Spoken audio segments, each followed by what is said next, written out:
I'll use athletes for an example, but it's like you look at the UFC career, it's like, dude, that's such a short time in your life, man. So it's like, guys are like, oh, I was too focused on fighting, I couldn't do this other stuff. It's like, man, that's a chapter, a small chapter in your life, and guys get so attached to being labeled UFC fighter. It's like, nah, it's just something you do, man. Like that's not your identity. Like if that was just your identity, you're not doing your podcast, you're not looking at these other businesses. So it's like this UFC right now is taking your focus and your energy, and you're crushing it.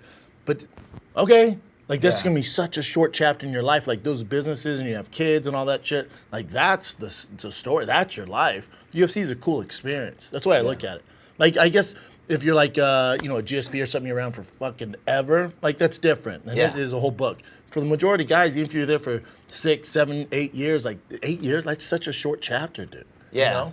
And like you said, I think a lot of guys don't understand that. And they're like, and even when they lose a fight, it hurts them so hard.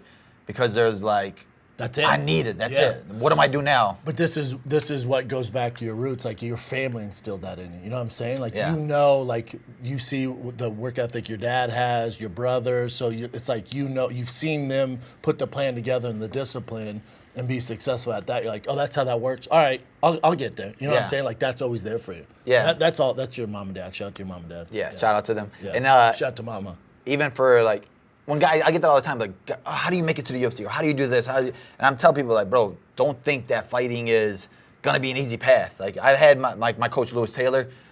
We've been together since high school. He was my high school wrestling coach, and he was literally knocking everybody out. He had about, like, I think like a 15-fight winning streak of all first-round finishes. MMA. In MMA, and never got a shot in the UFC, but because he was like 40 years old.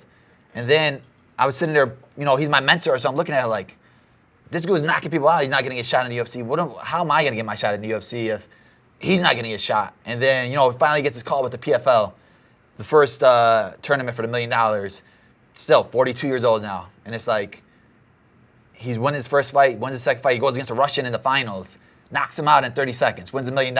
Oh, damn. Yeah, he was the first middleweight champion for PFL. Monster. Yeah, he was the first. Like I said, it was like, he has like kind of like the Yo Romero body, where it's like, he doesn't lift any weights, but he just like jacked as heck, and like would walk around at like 189 pounds. Wouldn't have to cut weight. Jacked. Yeah, just strong as heck. All want to have a seat. Literally, and I'm like, every time we go to, because like I train with a lot of Mexican guys, they'll look at him like, oh, you're on juice, right? Yeah. He's like, no, what are you talking about? He's just a freak. He's just literally a freak.